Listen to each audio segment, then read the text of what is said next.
տեղի ունեցավ մեզ հետ։ Մեր հոգու տարածքներն ակնհայտորեն նեղացան։ Եվ քանի դեռ նահանջելու տեղ կար, շարունակում են սեղմվել։ Այդպես երկար ապրելը անհնար է, հոգին հալածող խուլ պատի սառը ստվերն ու վարպետի կանխատեսած հոգուսովն արդեն զգալի են յուրաքանչյուր քայլափոխի։ Կանգ չենք առնում եւ ավելի ու առավել ենք մոտենում պատին, ճակատով նրան փշրվելու։ Մեր ազատությունը, ասես սատանայի սատանայությամբ, վերածվում է ստրկության։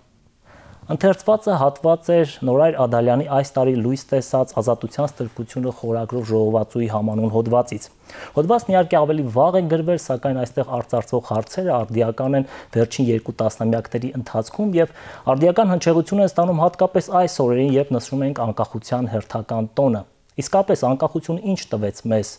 Նվաճումներն են շատ, թե կորուստներ եւ ինչպես է այս ամենը արտացոլվել հայ արդի գրականության մեջ։ Այս հարցերի մասին թեմայի տաղավարում այսօր զրուցելու ենք բանասիրական գիտությունների դոկտոր, գրող, ՀՀ մշակույթի վաստակավոր գործիչ Նորայր Ադալյանի հետ։ Բարև ձեզ, պարոն Ադալյան։ Բարև ձեզ։ Ուրախ եմ ձեզ հյուրընկալել մեր տաղավարում։ Ես նմանապես։ Ինչ ստրկության մասին է խոսքը, որովհետև ենթադրվում է, որ անկախությունը ազատություն է բերում, բայց նաև տեսնում ենք, որ ստրկության մասին է խոսք գնում։ Ազատությունը, անկախությունը պետք է վերահսկվի։ Եթե չի վերահսկվում, դառնում է ամենաթողություն։ Եվ մենք ժամանակակից իրականության մեջ գրեթե ամեն օր հանդիպում ենք նման ամենաթողության։ Ամենաթողությունը ազատություն չի։ Եթե մտքովդ ինչ-որ բան է անցնում եւ անում ես առանց քեզ վերահսկելու, առանց քո բարոյական արժեքները պահպանելու, բարձր արժեքները, առանց ուրիշներին հաշվի հետ նստելու, դա ազատություն չի, դա ստրկություն է։ Դու ստրկանում ես եւ շատերը ստրկանում են իրենց վերապահված այսպես կոչված ազատությամբ։ Դա վտանգավոր երևույթ է։ Ազատությունը պետք է բարոյական դաշտում գտնվի։ Եթե ինչ-որ քայլ ես կատարում, պիտի մտածես, եթե օրինակ Հայկ Համբարձումյանը իմանա այդ մասին, ինչ կմտածի։ Եթե Պարուր Սևակը իմանար, ինչ կմտածեր եւ շատերը։ Մենք պետք է հաշվետու լինենք եւ մեր առջեւ եւ հասարակության առջեւ։ Եթե հաշվետու չենք, տարածվում են, շատանում են գողությունը, կաշառակերությունը, մարդասպանությունը եւ այլ հորի եւ վտանգավոր քրեական գործողություններ։ Վերահսկողությունը դեպի բռնապետություն չի տանում, դեպի գրականության պարագայում գրաքննություն օրինակ։ Չէ, կարծում եմ չէ։ Վերահսկելը գլավլիտություն չի։ Գլավլիտ հիշում եք, չէ, որ ունենք այդպիսի հիմնարկ եւ սարսափելի հիմնարկ։ Ես չեմ հիշում, բայց կարդացել եմ։ Հա, ձեր ժամանակ արդեն չկար բարեբախտաբար, իսկ իմ ժամանակ կար։ Չէ, վերահսկել բարոյական բարձր չափանիշներով։ Չեմ ասում, ամեն քայլը պետք է չափված ձևած լինի։ Չափված ձևացությունն էլ լավ բան չի։ Ազատ ես քո բարոյական չափանիշների շրջանակում։ Սա ես կարևոր եմ համարում, որովհետև մեր շրջապատում եւ երեք եւ այսօր վաղներ է լինելու ցավոք սրտի։ Մարդը ասում է ես ազատ եմ, ինչ ցանկանամ այն էլ կանեմ եւ անում են շատերը, որը ազատություն չի, այլ ազատության ստրուկներն են նրանք։ Ովքեր պետք է վերահսկեն։ Պետական մարմինները, մտավորականները, գուցե գրողները։ Կարող է մտավորական այդպիսի գործառույթ ունենալ։ Ոչ։ Վերահսկել բառը գուցե որոշ բացատրություն է պահանջում այստեղ։ Վերահսկել չի նշանակում ակնոցներով նայել, թե այս կամ այն մարդը ինչ արեց եւ ուղղել վատ խմբագրի աշխատասիրությամբ։ Ոչ, վերահսկել նշանակում է ինքդ քո նկատմամբ ազնիվ լինես։ Լինում են կյանքում, բոլորիս հետ էլ պատահում է, հանդիպում ենք մի բանի, որին պետք է ընդառաջ գնալ, բայց դա վատ բան է։ Մտածում ես, արդյոք ճիշտ է այդ ընդառաջ քայլ կատարելը։ Եվ հրաժարվում ես երբեմն, հրաժարվում ես, եթե մարդասպանը սպանություն գործելուց առաջ մի պահ մտածի, թե ուր է շարժվում, ում է ուղված հրացանը, ատրճանակը կամ դանակը, նա կարող է եւ հրաժարվել մարդասպանություն կատարելիս։ Նույնը պիտի ասեմ կաշառակերության մասին, շատ ենք խոսում կաշառակերության մասին, չէ՞։ Ինչ որ միտեղ նաեւ քիչ ենք խոսում, որտեղ համատարած ցավալի երևույթ է մեր իրականության մեջ։ Ոչ միայն մեր աշխարհում հաց ունեմ, բնակարան ունեմ, ավտոմեքենա ունեմ, ինչ որ հարստություն ունեմ, սեփականություն ունեմ, էլ ինչու ես ուզում ունենալ ավելին։ Իսկ ինչու են ուզում ունենալ ավելին։ Սակաչկություն կասեի, բայց կասեի մարդկային նկարագրի խայտարակ վիճակ։ Ինչպես պետք է, որտեղ պետք է սկսվի այդ բարոյական արժեքների դաստիարակությունը, նորմալ քաղաքացու, երկրին նվիրված քաղաքացու կերտումը որտեղից է սկսվում։ Ինչ գրքեր պետք է այդ մարդիկ կարդան, որպեսզի այդպեսին լինեն։ Նախ պետք է սկսվի հոր ու մորից։ Ես հավատում եմ ժառանգականության։ Ծնողներից պետք է սկսվի։ Իհարկե, ավազակ ծնողները կարող են ունենալ նաև շատ բարոյական զավակներ։ Հայրերի որդիների այդ խնդիրը ժամանակին քննարկվում էր։ Հա։ Տնից, հասարակությունից, դպրոցից, համալսարանից, իհարկե նաև գրականությունից, որտեղ գրականությունը այն ասպարեզն է, որտեղ հակամարտկային երևույթներ չկան։ Եթե նույնիսկ հակամարտկային երևույթներ են նկարագրվում, դրանք ունեն հակառակ երեսը նաև, հակամարտկային, որպեսզի ընթերցողը այդպեսին չդառնա։ Հակառակ դաստիարակչական նշանակություն ունի գրականություն։ Գրականությունը շատ կարևոր է, պոեզիան շատ, պոեզիան նրբացնում է մարդուն, գեղեցկացնում է, ով պոեզիա չի ընթերցում, չի սիրում, նա կարող է ամեն հորի բարքերի դուրս տալ։ Գրականությունը, արվեստը ընդհանրապես, կերպարվեստը, երաժշտությունը, սրանք մարդկության գեղեցկության կարևորագույն նշաններն են։ Եթե մարդը այս ասպարեզներից, այս նշանները իր ճակատին չունի, իր սրտի մեջ չունի, նա կարող է ազատությունը իջարը օգտագործել։ Ինչպես անել, որ մարդիկ այդ նշանները ունենան, այդ նշանների կրողները դառնան, կրկին վերադառնանք եւ իհարկե գրականության դերի անդրադառնալով, ինչպիսին պետք է լիներ յետանկախության գրականությունը, որ չեղավ, որ մենք այսօր այսպիսի իրականություն ունենք։ Կամ եղավ, գուցե չհասավ մարդկանց։ Սիրելի Հայկ, ես մի քիչ յետանկախական գրականությունը այդքան խիստ չէի դատի։ Միշտ էլ գրողները շատ են,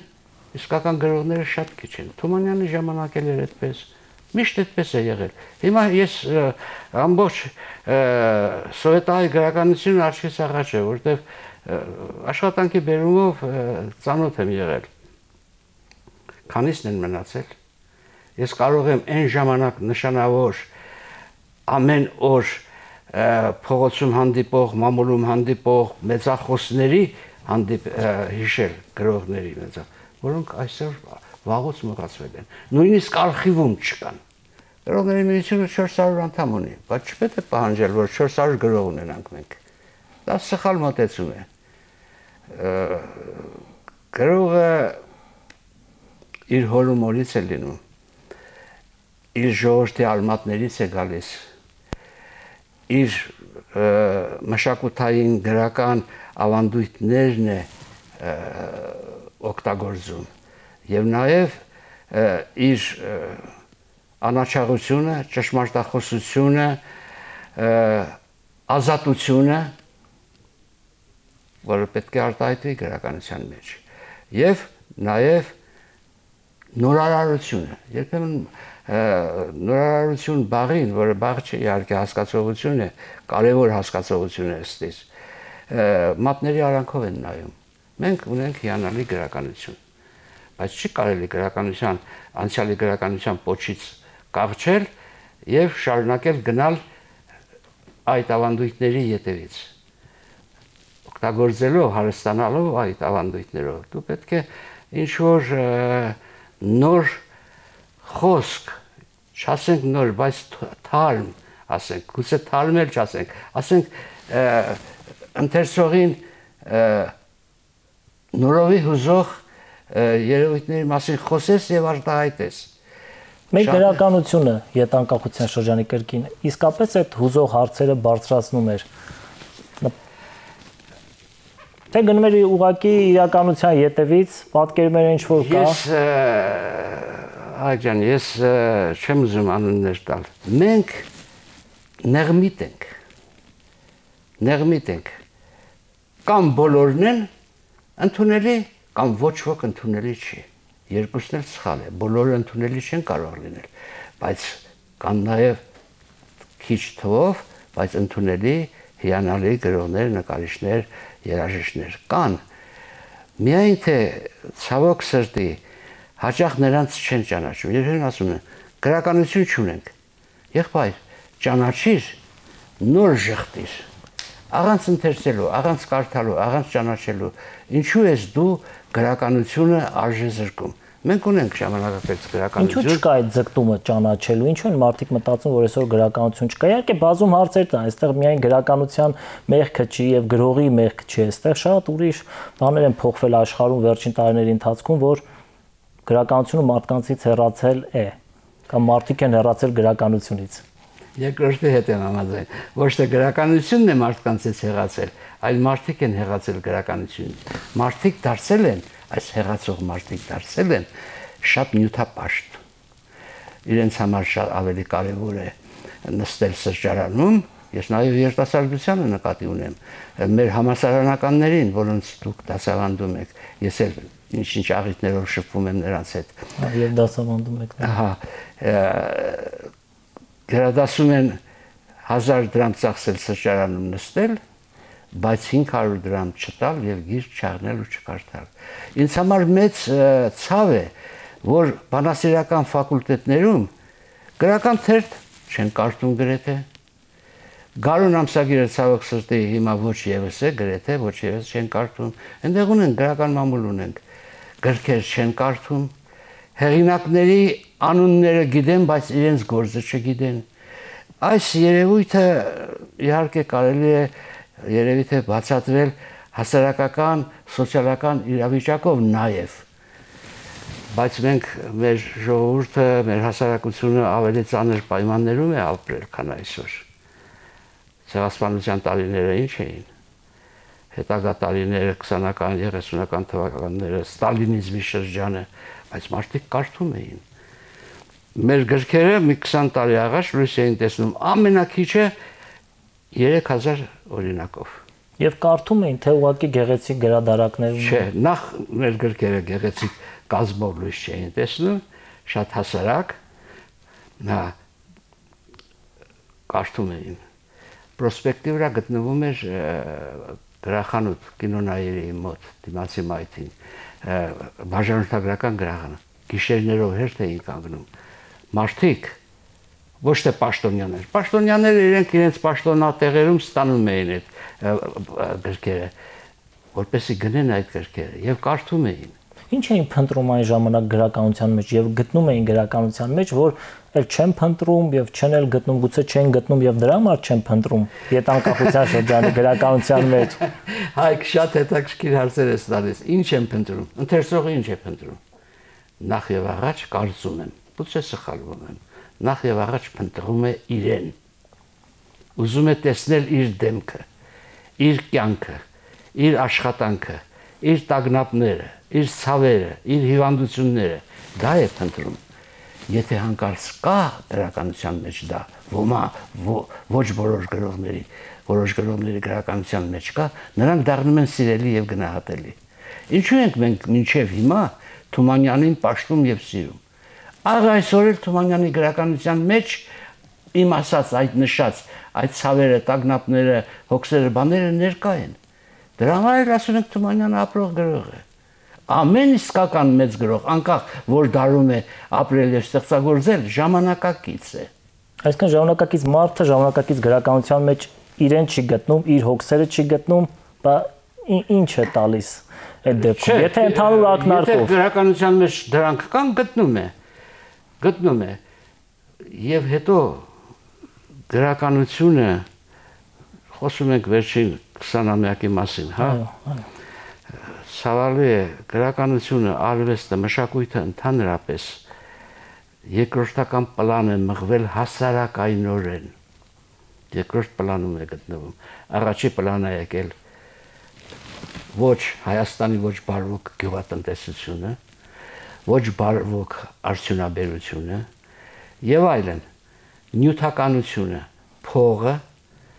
Շեքսպիրի Տիմոն Աթենացին է ասում, փողի քսակը բարձրացնում է մարդու հասակը։ Անցել է ինչքան շուրջ 500 տարի, չէ՞, Շեքսպիրից, բայց ճիշտ է ասել։ Այսօր էլ այդպես է, շատ ցավալի է, որ այդպես է։ Շատ ցավալի է։ Մարդուն ինչ է պետք։ Նորմալ ապրուստ, նորմալ կենցաղ, հա, բայց չէ, ավելին է պետք, որը ի վերջո սուտ է, դադարժություն է, գեղեցիկը, հոգևոր աշխարհը, ցավոք սրտի վերջին 20-ամյակին երկրորդ պլան մղվեցին։ Իսկական արվեստագետներ, որոնք իսկապես իսկական արվեստագետներ են եւ նպաստ են բերում երկրին, պետությանը, չվախենանք ասելու, ժողովրդին, նրանք փոխարինվեցին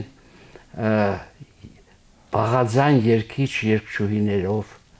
աստղերով, որոնց ինչպես նրանց հորժորժում են։ Բոլոր ասպարեզներում դա կա։ Ինձ համար շատ կարևոր է արժեքների ճշմարիտ հնչեցումը։ Եթե դու չգիտես ինչն է արժեքավոր, որպեսզի պաշտպանես, պահես, պահպանես, կանգնում ես այսպիսի հարցի առաջ։ Ռուս բանաստեղծներից մեկն է ասել, Պարուսեվակն իր հոդվածներից մեկում այդ տողը բերել է, պետք է պաշտպանել տաղանդավորներին, որովհետև անտաղանդները իրենք են հարթում իրենց ճանապարհը։ Ճիշտ է ասված։ Գուցե բանաստեղծական տող չի, միտք է, վիճակ է, բայց ճշմարիտ վիճակ է։ Իհարկե, պետք է պաշտպանել տաղանդավորներին։ Ամեն մեկս պետք է պաշտպանենք, անկախ որ ասպարեզում ենք աշխատում։ Երբեմն հարևաններս, որոնցից ոչ մեկը բարեբախտաբար գրող արվեստագետ չի, բա ուր է մեր գրականությունը։ Ասում եմ վերջին անգամ ինչ ես կարդացել։ Չի հիշում, թե քանի տասնյակ տարի առաջ է կարդացել ինչ-որ մի բան։ Վերջին անգամ երբ ես ցուցահանդես գնացել, երբեք չի գնացել։ Թատրոն չունենք, ինչու չունենք։ Թատրոն գնացել ես, մենք ունենք դրամատիկական թատրոն, հիանալի թատրոն։ Մենք ունենք երաժշտական կոմեդիայի թատրոն, էլի թատրոն, մեր շատ թատրոններ ունենք։ Այսինքն անտեղյակության խնդիր է առաջին հերթին։ Անտեղյակության խնդիր է, ասում եմ։ Բայց գրականությունը բերում է այդ հարցադրումները, ձեր գրականությունը, ձեր հայտնի վեպերը, Դավայա թաղը, Սև քառակուսի կարմիր անապատում, մարդկանց ուզող այդ հարցադրումները կան այդտեղ։ Եթե դու այս անունները հիշեցիր, ինձ համար շատ հաճելի է, ուրեմն կան։ Ես չեմ ասում, ինչքան կան, ինչքան է կշռում այս հարցադրումների արտացոլումը,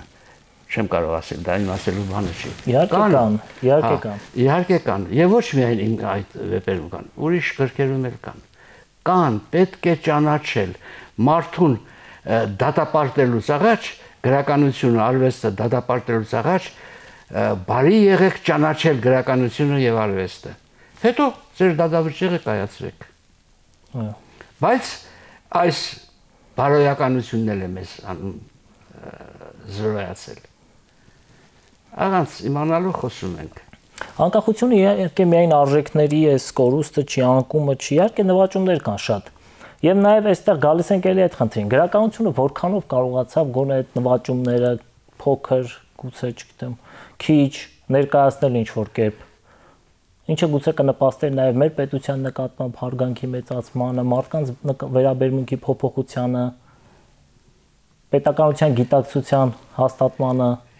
Եթե նկարիչը նկարում է, եթե գրողը գրում է, լավերի մասին է խոսքը։ Դա արդեն ձեր հարցին ծառայություն է։ Գրողը դիտինգանող չի։ Գրողը իր գրասեղանի առաջ թղթի եւ գրչի հետ գործ ունի, նկարիչը նկարակալի առաջ, երաժիշտը դաշնամուրի եւ այլն։ Դա է նրանց գործը։ Հրապարակախոսությունը մի քիչ ուրիշ է։ Հրապարակախոսությունը, այո, պետք է հրապարակավ քննարկի եւ փորձի հարցերին պատասխաններ տալ։ Գրականությունը հրապարակախոսություն չի։ Իհարկե ունենք նաև շատ հրապարակախոսական գրականություն, որը իմ կարծիքով թույլ գրականություն է։ Գրականությունը նախ եւ առաջ պետք է արտահայտի հոգու ալեկոծությունը, մտքի թռիչքները, խոսի արյան բաղադրությունից, ազգի, հասարակության արյան բաղադրությունից։ Գրականությունը շատ յուրահատուկ, արվեստը շատ յուրահատուկ ասպարեզներ են։ Եվ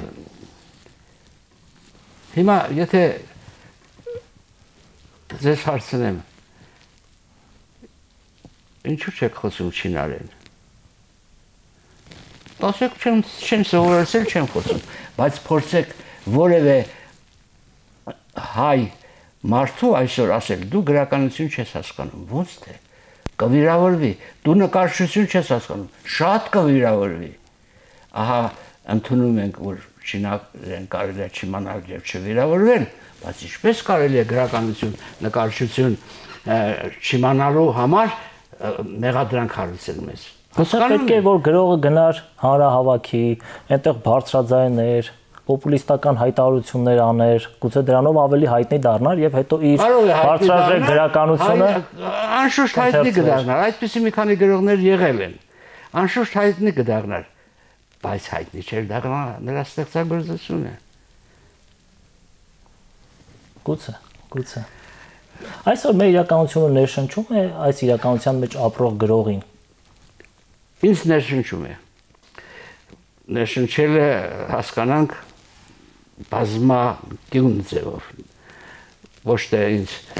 երջանկություն է պատճառում, հասկանալի։ Ներշնչում է, որպեսզի շատ այդ հարցերի մասին գրեմ, այս մարդկանց մասին գրեմ, իմ մասին գրեմ։ Ամեն մի գրող, ամեն մի ստեղծագործող ինչ որ միտեղ սուբյեկտիվ է, չէ՞։ Իհարկե պետք չի շատ սուբյեկտիվ լինել, բայց սուբյեկտիվ է, հաճախ ելնում է իրենից։ Նույնիսկ դասական ֆրանսիացին ասաց Մադամ Բովարին այդ ես եմ, այսինքն այդ հերոսուհին ինքն է։ Իրենից շատ բան է, իրենով շատ բան է պայմանավորված։ Ներշնչվում ենք։ Ես կարծում եմ, մեր այս ժամանակը, եթե վերջին 20-ամյակի մասին ենք խոսում, այնքան բան է տալիս գրականությանը։ Տալիս է, պահանջում է, որ նկարագրվի դա, արտացոլվի։ Ով է մեր ժամանակի հերոսը եւ կա այդպիսի մարդ։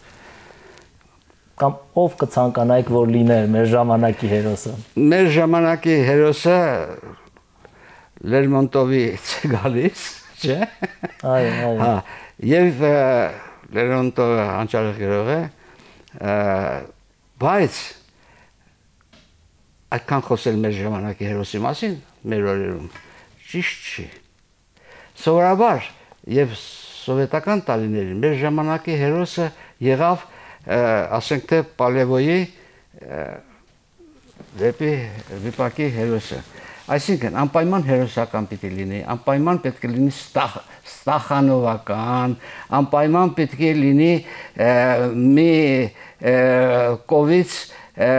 տարին ստանա 7000 լիտր կաթ եւ այլն եւ այլն։ Պատերազմի հերոս լինի, բայց հերոս բառի իմաստը միայն նրանք չեն պայմանավորում։ Լավ գրողը հերոս է, լավ նկարիչը հերոս է, լավ դասախոսը հերոս է, լավ բանվորը հերոս է։ Ես նրանց կյանքը որքանով են թերցողին հետաքրքիր։ Թող պետք է որ հետաքրքիր լինի, նայած ոնց են նկարագրում։ Պետք է հետաքրքիր լինի։ Մի շրջան մեր սերիալների հերոսները քրեական հեղինակություններն էին։ Ես նրանց երբեք հերոս չեմ համարել։ Նրանց թիկնապահներն էին։ Ոչ միայն նրանք հերոս չեն, այլև նրանց նկարահանող ռեժիսորներն ու դերասանները հերոս չեն։ Վերջին հաշվով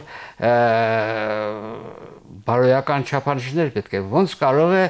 ոնց կարող է ավազակը ներկայացվել իբրև հերոս։ Հերոսը բոլոր դեպքերում իր մեջ պետք է ունենա բարոյական գեղեցիկ հատկանիշներ։ Այդքանով ես համաձայն եմ հերոսի հարցում։ Հերոսը չի կարող լինել մարդասպան։ Հերոսը պետք է բարոյական չափանիշների կրող լինել։ Գրողը, արվեստագետը լավերի մասին է դարձել, քանի երրորդ անգամ կրկնում եմ, բարոյական չափանիշների կրող է։ Դրանով իսկ նաև հերոս է։ Մեր 19-րդ դարի երկրորդ կեսի եւ վերջին 50-ամյակի 60-ամյակի գրականությունը, արտասահմանյան գրականությունը նկատի ունեմ, անպայման նկատած կլինեք, չեմ կասկածում, շատ կարևոր է դարձել գրողի դերը վեպի մեջ, պատմվածքներում, գրողի դերը։ Օրինակ Տափաստանի գայլը Հեսեի վեպը Նոբելյան մրցանակի է արժանացել, չէ՞։ Ինձ համար ավելի երևելի է Հեսեն իբրև գրող, իբրև հերոս, քան վեպի հերոսը։ Սա գրականության մեջ նոր փոփոխության շարժում է։ Գրողը դառնում է հերոս։ Առանց իր մասին խոսելու, ուրիշների նկարագրելով ինքը դառնում է հերոս, իբրև գեղագետ, իբրև բառագետ, իբրև լեզվաբան, իբրև հոգեբան,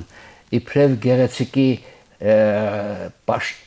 պաշտպան եւ այլն, հերոսը դա իբրև կառուցվածք, ստեղծագործությունների կառուցվածքը վերջին տասնամյակներին շատ փոխվել է։ Դա Բալզակի վեպերի, հիանալի վեպերի կառուցվածքը չի։ Ոչ էլ նույնիսկ Դոստոևսկու։ Մեծ են, հանճարեղ մարդիկ են, չէ՞ սրանք։ Կառուցվածքը փոխվել է։ Եվ այդ նոր փոփոխված կառուցվածքի մեջ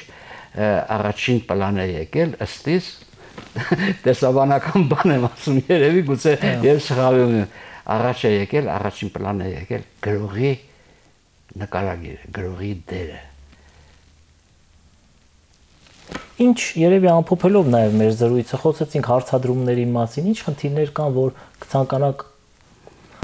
ապագայում արծարծել կամ արդեն այսօր անդրադառնում եք խնդիրների, որոնք կարևոր են իսկապես մեր երկրի համար, մեր ժողովրդի համար եւ կցանկանաք, որ ձեր խոսքը հասնի ժողովրդին։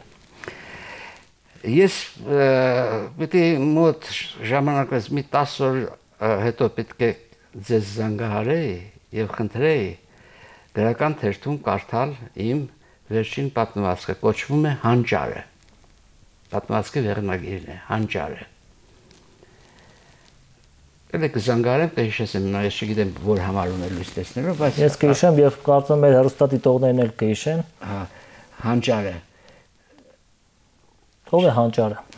Ո՞վ է Հանճարը։ Իմ Հանճարը գիտեք ո՞վ է։ Փողոցը ցախավելով մաքրողը։ Սա պրոբլեմ է մեզ մոտ։ Չեք նկատում, ինչքան շատ հանճարեղ գրողներ, նկարիչներ, կոմպոզիտորներ, երգիչներ ունենք։ Չի կարելի այսպես։ Այս աստիճանի արժեքների խեղաթյուրում չի կարելի։ Սա վտանգավոր է բոլորի համար։ Վտանգավոր է եւ ազգի համար, եւ հասարակության համար, եւ պետության համար, եւ գրականության, եւ արվեստի համար։ Չի կարելի։ Հանճարը ընդհանրապես ըստ իս Հանճարը մարդկության պատմության մեջ նախ եւ առաջ հարաբերում է արվեստին ու գրականությանը, նույնիսկ ես չէի ասի գիտությանը, թե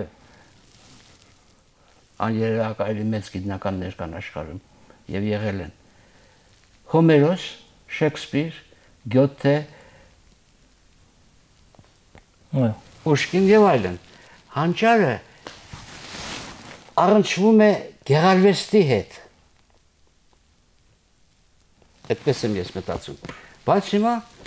բոլորը դառնում են հանճար։ Իմ հերոսին հանճար են հռչակում, այս պատմվածքի հերոսին։ Իսկն արժեքային համակարգի հետ խախտումները արժեզրկումն է։ Ահա որ բան է։ Ամենամեծ խնդրեմը այսօր։ Ինձ համար դա շատ մեծ խնդրեմ է։ Շատ մեծ խնդրեմ է։ Սա մի խնդրեմ է, որը դուրս է գալիս գրականության եւ մշակույթի շրջանակից։ Դուրս է գալիս, նաև վերաբերում է քաղաքական գործիչներին,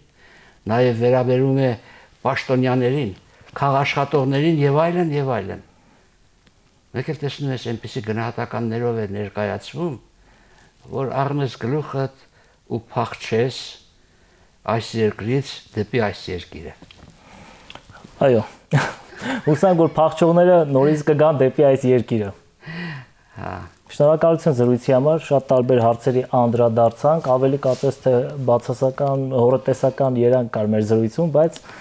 տոն է ամեն դեպքում, շնորհավոր ենք հեռուստադիտողներին անկախության տոնի առթիվ։ Ես էլ եմ շնորհավորում, շնորհակալ եմ։ Գրող, գրականագետ, մշակույթի վաստակավոր գործիչ Նորար Ադալյանի հետ խոսում ենք անկախության տարիների գրականությունից, նվաճումներից, կորուստներից։ Իհարկե բացարձակ արժեք է անկախությունը, անկախ ամեն ինչից եւ կարծում եմ, որ ապագայում մենք էլ ավելի կգնահատենք մեր ունեցածը։ Ցտեսություն։